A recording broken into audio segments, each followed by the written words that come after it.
Let's now kickstart viewers our discussion on what could be the impact on the economy at large because of these fresh 50% tariffs that we've been hit with. Also to understand what could be the implication on our GDP growth going forward. Remember, tomorrow is when we also get the quarterly update on GDP growth as well. So all of this will be discussed now. Two special experts who will be joining in now. First up, we have Sakshi Gupta, Principal Economist at HDFC Bank, now joining in. And we also have with us Aditi Nair, Chief Economist at ICRA. Warm welcome to both of you. Good morning. Thank you so much for taking the time out for this very important discussion.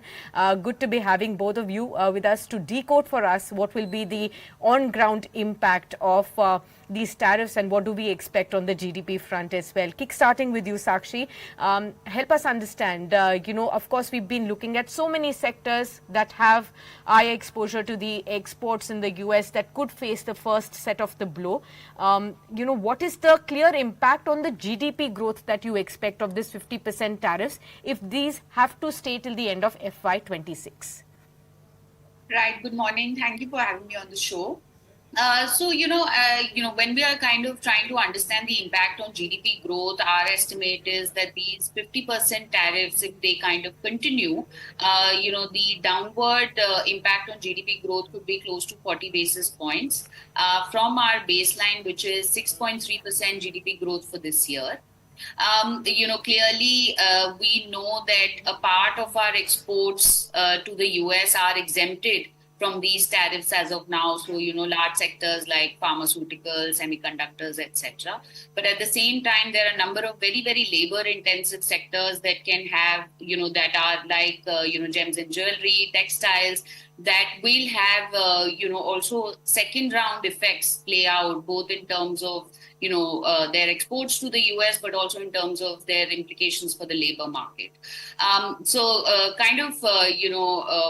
Kind of taking these factors into account, that is a sort of downside risk we see. But I think at the same time, one has to appreciate that there are also certain offsets that are playing out for GDP growth for this current fiscal year, including, the traction that we are seeing in the rural economy, the positive impact that might come through because of the GST rate tax rationalization that the government has announced. And of course, the impact of the already delivered interest rate cuts by the RBI.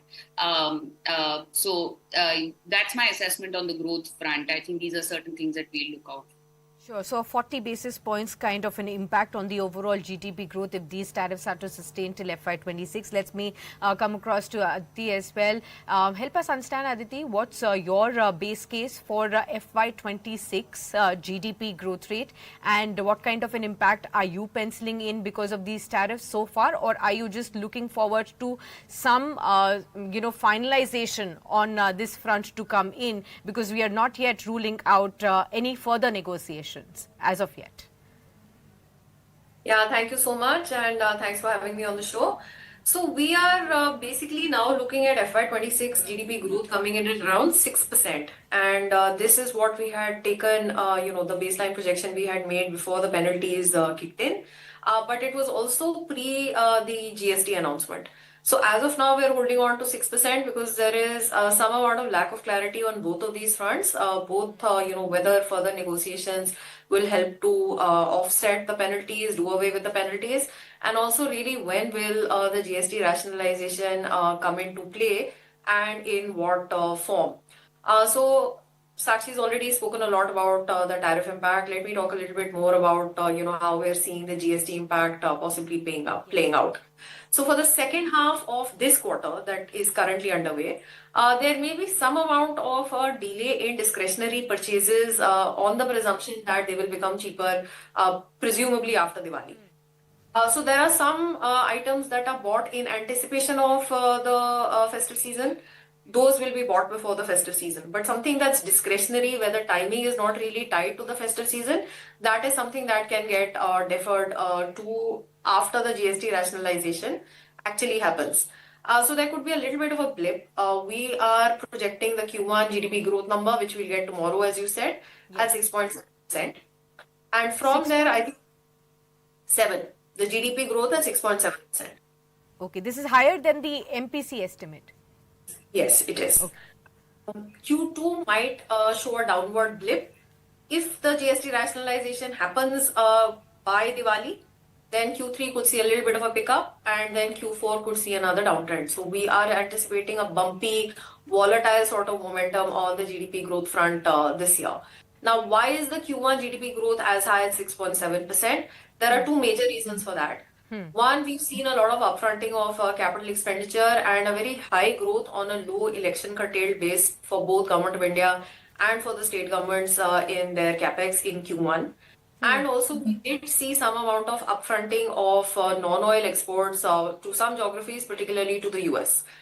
So that again has pushed up the Q1 GDP growth number. And both of these, the positive impact of both of these will sort of taper off as the year goes forward.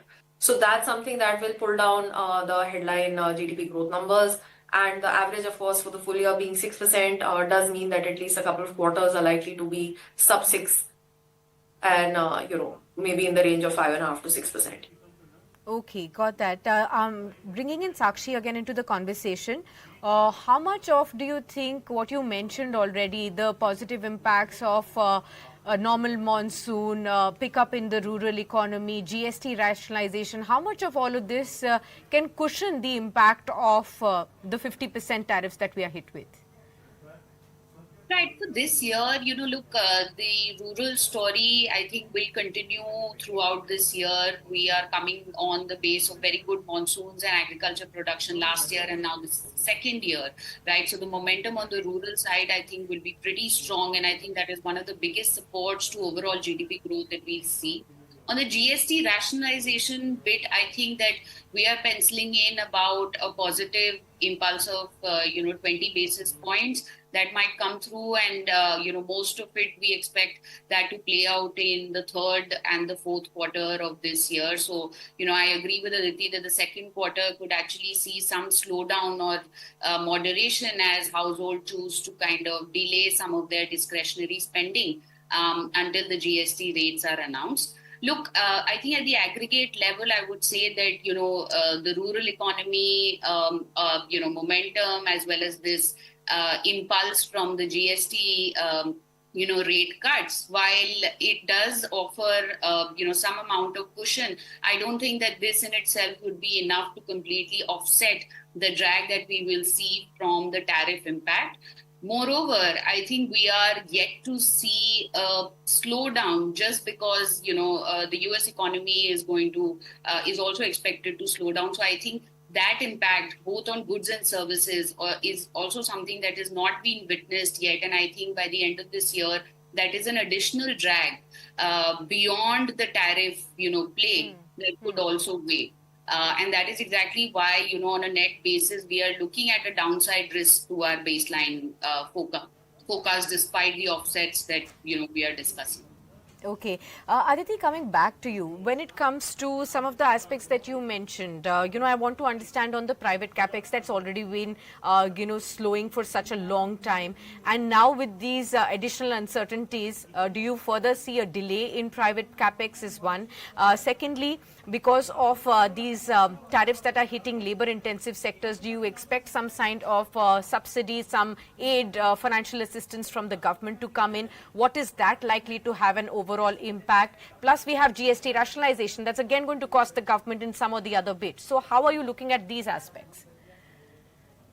So I'll start with the private capex. Certainly, this is something where we expect a delay.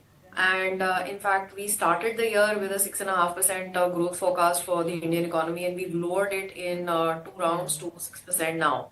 And not just exports, but the direct impact is going to be on private capex. In this kind of uncertainty, we really cannot expect private capex to be very gung-ho in sectors that either have a significant export contribution, especially in the US, or sectors where import substitution is relatively easy, where there are relatively fewer barriers to import substitution.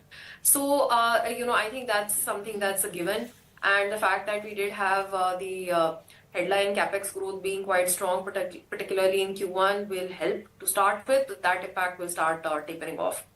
Now, on the labor-intensive sectors, certainly this is negative, the kind of stress which is there the uncertainty related to the tariffs. And perhaps that is something that will start showing up in the urban consumer confidence surveys going forward from the next round. We might start to see the impact of that seeping in. And GST rationalization will help those households that are unaffected relatively, rural and urban. For the households that are affected by the tariff-related and other uncertainty, definitely in those sectors, the overall consumer confidence will take a hit. So it's likely to be a very uneven year once again for consumption. Rural relatively insulated and urban, unevenness across the household demographics depending on which sector they're deriving their primary income and employment from. On the fiscal side, now I'll give you, a sort of pre 15th of August, or rather, maybe let me put it this way, 1st of August assessment that we would have had on the fiscal space.